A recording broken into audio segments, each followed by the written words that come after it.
بسم اللہ الرحمن الرحیم۔ اعوذ باللہ من الشیطان الرجیم، بسم اللہ الرحمن الرحیم۔ عزیز طلبہ کرام، آج ہم المنطق المظفر حصہ دوم کا سبق نمبر 3 پڑھنے جا رہے ہیں، اور آج انشاءاللہ ہم بیان کریں گے قضیے کی اقسام کے حوالے سے گزشتہ گفتگو کا تتمہ بیان کریں گے، اور جو ہم نے کل کے درس میں گفتگو کا آغاز کیا تھا اس کو انشاءاللہ آج اتمام تک لے کر جائیں گے۔ ہم نے کہا تھا کہ ہمارے سامنے جو ابتدائی تقسیمات ہیں، جس کو ہم نے تقسیمات اولیہ یا تقسیمات عامہ کا نام دیا تھا، فرماتے اس میں ہم نے کہا تھا ہمارے سامنے تقریباً 5 طرح کی تقسیمات آتی ہیں۔ 3 تقسیمات کو ہم نے بیان کر دیا، آج چوتھی تقسیم کو بیان کرنے جا رہے ہیں۔ فرماتے ہیں کہ ہم نے بیان کیا تھا کہ قضیہ جو ہوتا ہے یا وہ حملیہ ہوتا ہے یا وہ شرطیہ ہوتا ہے، اور شرطیہ میں ہم 2 صورتیں بیان کی تھی، یا وہ شرطیہ متصل ہوتا ہے یا وہ شرطیہ منفصل ہوتا ہے۔ اب بیان کرنے جا رہے ہیں، فرماتے ہیں قضیہ بطور کلی چاہے وہ حملیہ ہو یا وہ شرطیہ ہو، فرماتے اس میں ایجاب و سلب کے اعتبار سے ہمارے سامنے 2 طرح کی قسمیں آ جاتی ہیں۔ ایک ہے قضیہ موجبہ اور دوسری ہے قضیہ سالبہ۔ قضیہ موجبہ سے مراد وہ قضیہ ہے کہ جس میں طرفین کے درمیان نسبت ہو، رابطہ ایجابی اور اثباتی پایا جاتا ہو۔ یعنی کیا مطلب؟ یعنی اس میں طرف ثانی کو طرف اول کے لیے ثابت کیا جا رہا ہو، یعنی اس میں ثبوت پایا جاتا ہو، اس کو ہم قضیہ موجبہ کا نام دیتے ہیں۔ جیسے زید قائم، زید کھڑا ہے، زید قیام کی حالت میں ہے، یعنی جو قیام ہے وہ کس کے لیے ثابت ہے؟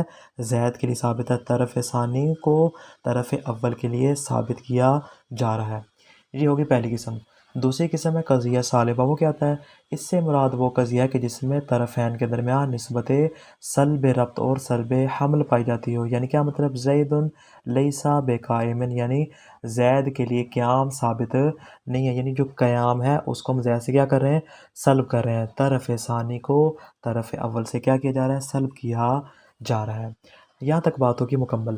مصنف فرماتے اب ہمارے پاس جو تیسری قسم ہے اس کی 3 تقسیمات آ گئیں، 3 قسمیں آ گئیں، اور جو چوتھی تقسیم ہے فرماتے اس کی ہمارے پاس 2 قسمیں آ گئیں، یعنی ٹوٹل ہمارے پاس 5 اقسام آ گئی۔ فرماتے اگر ہم تیسری تقسیم کی 3 اقسام کو چوتھی تقسیم کی 2 اقسام سے ضرب دیں تو ہمارے پاس کلی طور پر 6 طرح کی اقسام آ جائیں گی۔ کون کون سی؟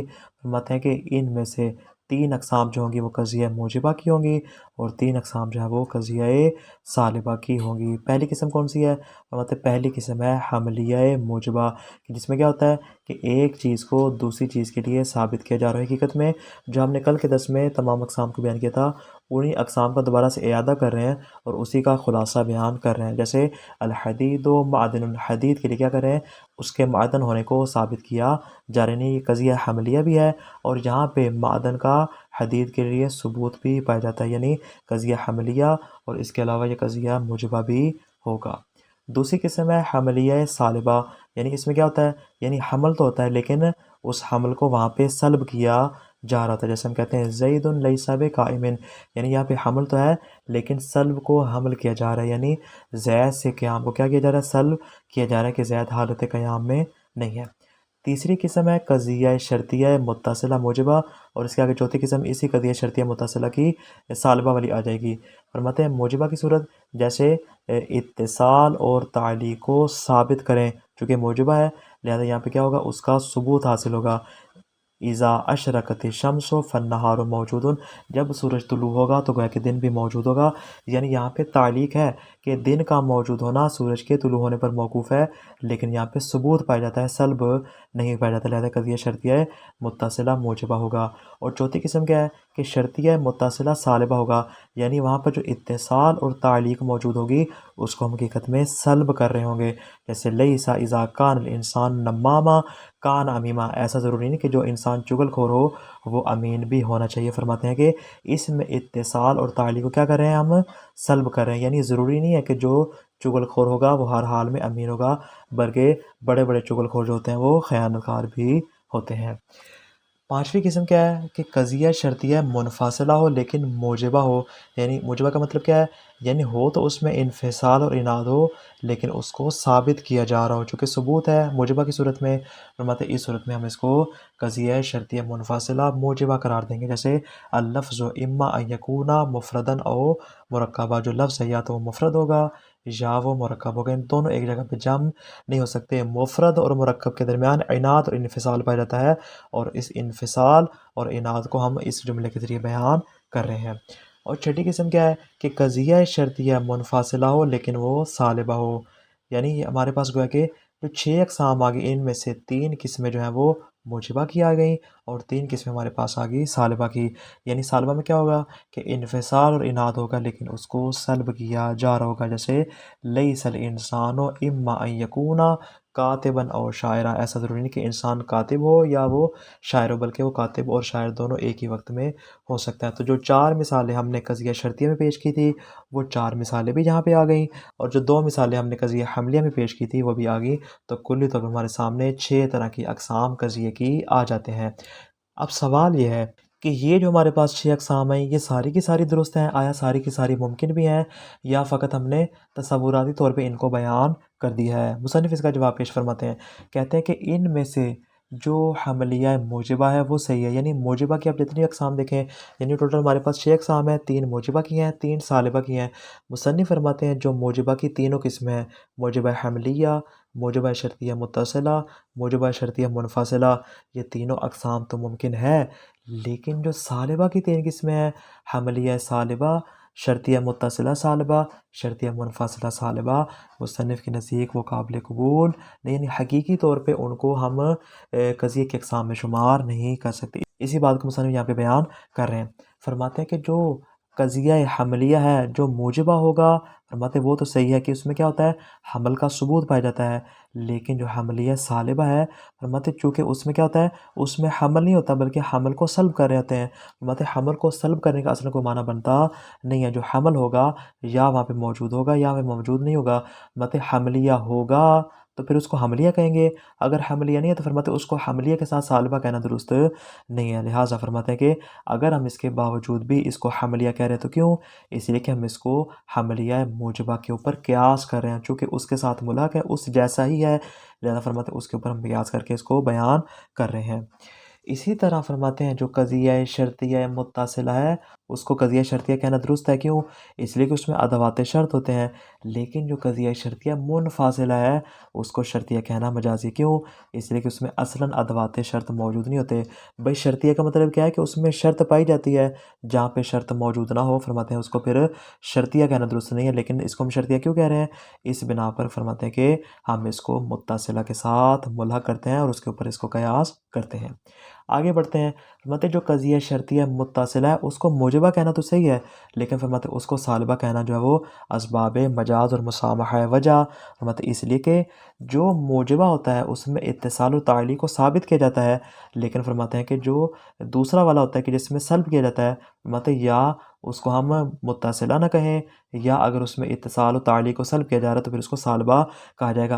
ایک طرح سے متصلہ بھی کہہ رہے ہیں اور اس کو سالبہ بھی کہہ رہے ہیں، فرماتے ہیں کہ اس کو اسباب مجاز ہم یہاں پہ اس کے ساتھ ملحق کر دیں گے۔ اسی طرح فرماتے ہیں جو قضیہ شرطیہ منفصلہ ہے اس کو موجبہ کہنا تو درست ہے، کیوں؟ اس لیے کہ اس میں انفصال کا ثبوت ہوتا ہے، لیکن اس کو سالبہ کہنا درست نہیں، وجہ اس لیے کہ وہاں پہ انفصال کو سلب کیا جاتا ہے، جب انفصال کو سلب کیا جاتا ہے تو پھر اس کو صرف سالبہ کہا جائے گا، اس کو منفصلہ کہنا درست نہیں ہے، لیکن چونکہ اس کو ملحق کر رہے ہیں اسباب مجاز اور اسباب مسامحہ اس کو اس کے ساتھ ملحق کیا جائے گا۔ پس کیا نتیجہ نکلا؟ فرماتے بیان کردہ 6 اقسام میں سے صرف قضیہ حملیہ، شرطیہ متصلہ اور شرطیہ منفصلہ کی جو موجبہ کی اقسام ہیں وہ اقسام حقیقی ہیں، لیکن جو سالبہ کی 3 اقسام ہیں یہ حقیقی نہیں ہیں بلکہ مجازی ہیں، اور ان کو خود موجبہ کے اوپر قیاس کیا جاتا ہے۔ وَمِن جَمِيعِ مَا تَقَدَّم، فرماتے اب تک جو ہم نے، یعنی حقیقت میں کیا ہے، یہ گزشتہ کل والے درس کا ہی خلاصہ بیان کر رہے ہیں، یعنی اس سے جو ہم نکات حاصل کر رہے ہیں وہ کون کون سے ہیں؟ فرماتے وَمِن جَمِيعِ مَا تَقَدَّم، اب تک جو ہم نے قضیہ حملیہ اور قضیہ شرطیہ کو تمام امثلہ کے ساتھ بیان کیا، اس سے ہمیں معلوم ہوتا ہے ان نستنتج عدۃ امور، ہم یہاں پہ کچھ امور کو بطور نتیجہ کے یہاں پہ حاصل کر سکتے ہیں۔ الاول، پہلا نقطہ کیا ہے؟ تعریف القویۃ الشرطیہ، قضیہ شرطیہ سے مراد کیا ہے؟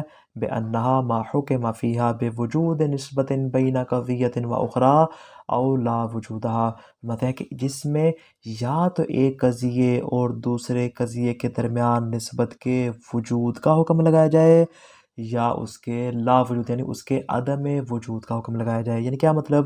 یعنی یا تو دو قضایا کے درمیان نسبت موجود ہوگی یا دو قضایا کے مابین نسبت موجود نہیں ہوگی۔ یہ ہو گیا پہلا نقطہ، پہلا نتیجہ۔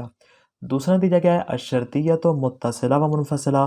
تو ہم نے جب گزشتہ درس میں بیان کیا تھا کہ ہمارے پاس جو قضیہ شرطیہ تھا اس میں جو نسبت پائی جاتی ہے وہ قضیہ حملیہ جیسی نہیں ہوتی، بلکہ یا وہ نسبت اتصال ہوتی ہے یا وہ نسبت انفصال ہوتی ہے۔ اس اعتبار سے فرماتے ہیں کہ ہمارے پاس شرطیہ کی دو قسمیں آ جائیں گی، شرطیہ متصلہ اور شرطیہ منفصلہ۔ الثانی، فرماتے ہیں دوسرا نتیجہ کیا ہے؟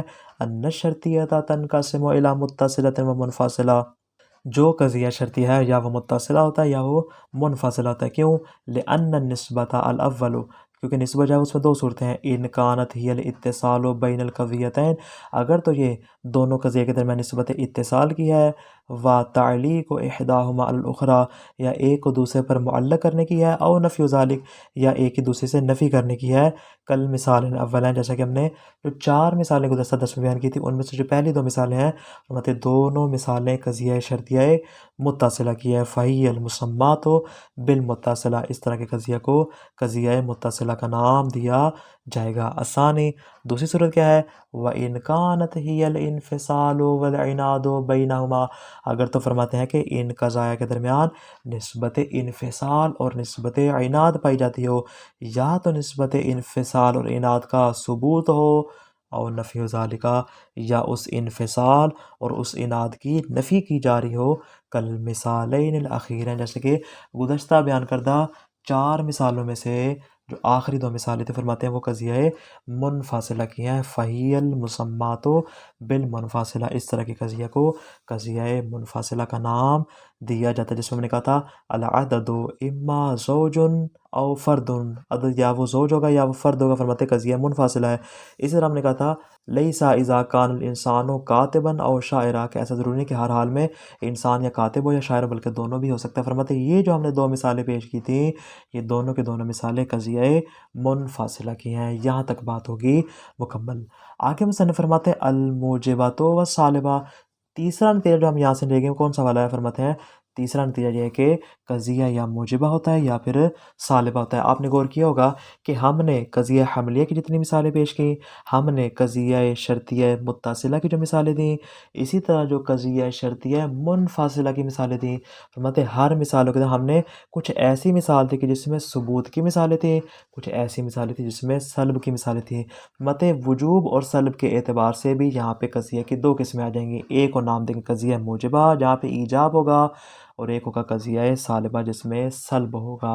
فرماتے یہ تیسرا نتیجہ بھی ہم اپنی گزشتہ گفتگو سے اخذ کر رہے ہیں۔ الثالث ان القضیۃ بجمیع اقسامها، فرماتے ہیں قضیہ اپنی تمام اقسام کے ساتھ، یعنی کیا مطلب؟ سواء کانت حملیۃ او متصلۃ او منفصلہ، چاہے قضیہ حملیہ ہو، قضیہ متصلہ ہو یا قضیہ منفصلہ ہو، اس اعتبار سے تنقسم الی موجبۃ و سالبہ، اس کی دو قسمیں بن جائیں گی۔ فرماتے یا وہ قضیہ موجبہ ہوگا یا وہ قضیہ سالبہ ہوگا۔ کیوں؟ فرماتے اس لیے کہ لأن الحکم فیہا، اس میں جو حکم لگایا جا رہا ہے اس میں دو ممکنہ صورتیں ہیں، الاول ان کانا بنسبت الحمل او الاتصال او الانفصال، فرماتے یا تو وہاں پہ نسبت حمل ہوگی، نسبت اتصال ہوگی، نسبت انفصال ہوگی، تینوں کی بات کریں، قضیہ حملیہ، شرطیہ متصلہ اور شرطیہ منفصلہ، فرماتے یا تو وہاں پہ نسبت حمل، نسبت اتصال اور نسبت انفصال کا ثبوت ہوگا، اگر ثبوت ہوگا فہی موجبہ، تو اس طرح قضیہ کو قضیہ موجبہ کا نام دیا جائے گا۔ لیکن وَإِنْ كَانَ بِسَلْبِ الْحَمْلِ أَوِ الْاِتِّصَالِ وَالْانْفِصَالِ، اگر وہاں پہ حمل کو سلب کیا جا رہا ہو، اتصال یا انفصال کو سلب کیا جا رہا ہو، فرماتے فہی سالبہ، اس قضیہ کو قضیہ سالبہ کا نام دیں گے۔ کیوں؟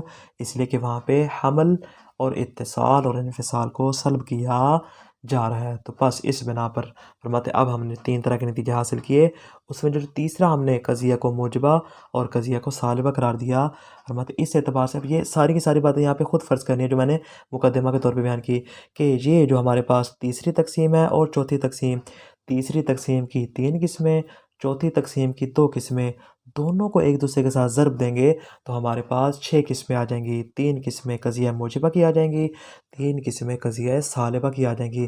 مصنف فرماتے ہیں علی ھذا، اس بنا پر فلیس من حق السالبۃ ان تسمى حملیۃ، او متصلتاً او منفصلہ، فرماتے ہیں جو قضیہ سالبہ ہوگا چاہے وہ حملیہ ہو، چاہے متصلہ ہو یا منفصلہ ہو، فرماتے ہیں تینوں اقسام کے ساتھ ہم اس کو حملیہ سالبہ، اسی طرح متصلہ سالبہ، منفصلہ سالبہ کا نام نہیں دے سکتے۔ وجہ دلیل لأنہا سلب الحمل او سلب الاتصال او سلب الانفصال، اس لیے قضیہ حملیہ میں وہاں پہ حمل کو سلب کیا جا رہا ہے، متصلہ میں اتصال کو سلب کیا جا رہا ہے، منفصلہ میں انفصال کو سلب کیا جا رہا ہے۔ بھئی حملیہ کا مطلب کیا ہے کہ حمل وہاں پہ موجود ہے، جب آپ نے حمل کو ہی سلب کر لیا، فرماتے اس کو تو ہم حملیہ کا نام نہیں دے سکتے۔ متصلہ کا مطلب کیا ہے کہ وہاں پہ اتصال ثابت ہے، اگر آپ نے اتصال کو سلب کری تو اس کا مطلب کیا ہے کہ وہاں پہ اتصال اصل موجود ہی نہیں ہے۔ وہاں پہ انفصال ہے، جب آپ نے انفصال کو سلب کر لیا تو اس کا مطلب وہاں پہ انفصال بھی نہیں ہوگا، لہذا سالبہ منفصلہ، سالبہ متصلہ، سالبہ حملیہ کہنا درست نہیں ہے۔ لیکن اس کے باوجود اگر ہم اس کو یہ نام دے رہے ہیں تو کیوں دے رہے ہیں؟ ولیکن تشبیہ لہا بالموجبۃ سمیت باسمہا، چونکہ یہ موجبہ کے ساتھ مماثلت رکھتا ہے، جو حکم اس کا ہے وہی حکم اس کا ہے، اس اعتبار سے فرماتے ہیں ہم نے اس کو بھی وہ والا نام دے دیا۔ وَيُسَمَّى الْإِيجَابُ وَالسَّلْبُ كَيْفَ الْقَضِیَّہ، یہ بنیادی نقطہ ہے جو انشاءاللہ آپ کو آگے پورے قضاء کے ابحاث میں کام دے گا۔ مطلب جہاں کہیں بھی ایجاب و سلب کی بات ہوگی اس کو ہم کیف قضیہ کا نام دیں گے، مگر یہ بات نہیں کریں گے کہ یہاں پہ ایجاب آ جاتا ہے یہاں پہ سلب آ جاتا ہے۔ گفتگو کریں گے تو کیا کہیں گے؟ یہ کیف قضیہ، یعنی قضیہ کی کیفیت کیا ہے، آیا یہ موجبہ ہے، ایجاب کی صورت میں ہے یا یہ سلب کی صورت میں ہے۔ لِأَنَّهُ يُسْأَلُ بِهِ كَيْفَ الْإِسْتِفْهَامِيَّہ، اس لیے کہ وہاں پہ کیف استفہامیہ کے حوالے سے سوال ہوتا ہے، عن الثبوت و عدم، کہ یہ والی چیز یہاں پہ آیا ثابت ہے یا ثابت، چونکہ کیفیت کے حوالے سے گفتگو ہوتی ہے لہٰذا ایجاب و سلب کو کیف قضیہ کا نام دیں گے۔ تو خلاصہ کیا ہوا آج کے درس کا؟ چوتھی تقسیم، یا قضیہ موجبہ ہوتا ہے یا قضیہ سالبہ ہوتا ہے۔ قضیہ موجبہ سے مراد وہ قضیہ جس میں طرفین کے درمیان ثبوت کو بیان کیا جا رہا ہو، قضیہ سالبہ سے مراد وہ قضیہ ہے جس میں طرفین کے درمیان سلب کو بیان کیا جا رہا ہو۔ تیسری قسم اور چوتھی قسم کی اقسام کا حاصل ضرب 6 اقسام کی صورت میں حاصل ہوتا ہے۔ ان تمام اقسام میں سے قضیہ موجبہ کی تینوں قسمیں حقیقی ہیں، یعنی قضیہ موجبہ حملیہ، قضیہ شرطیہ متصلہ موجبہ اور قضیہ شرطیہ منفصلہ موجبہ۔ کیوں؟ ان میں حمل، اتصال اور انفصال کا ثبوت ہوتا ہے۔ لیکن جہاں تک تعلق ہے قضیہ سالبہ کے تینوں قسموں کا، فرماتے وہ حقیقی نہیں بلکہ مجازی ہیں۔ کیوں؟ اس لیے کہ اس میں حمل، اتصال اور انفصال کو سلب کیا جاتا ہے۔ والسلام علیکم ورحمۃ اللہ وبرکاتہ۔